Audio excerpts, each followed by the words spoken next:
вазорати корҳои дохилии Тоҷикистон аз боздошти ду марде хабар медиҳанд, ки бинобар рашк ба куштор даст заданд.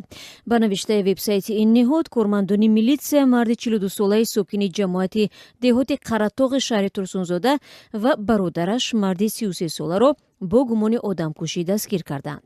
Номбурдагон рӯзи 4 феврали соли равон тахминан соати 22:30 дар ҳавлии истиқоматиашон ба марди 44-солаи сокини ҷамоати деҳоти мазкур бо сабаби муносибат доштанаш бо ҳамсари яке аз онҳо дарафтоданд. Сипас бародарон аз ҳиссиёти рашк марди 44-соларо зери лату кӯб қарор доданд, ки дар натиҷа ҷабрдида ҷароҳатҳои вазнин бардошта дар ҷои ҳодиса ба ҳалокат расидааст. ҳодисаи дигар рӯзи 5 феврали соли равон дар ҷамоати деҳоти Ортиқави шаҳри Кони Бодом рух додааст.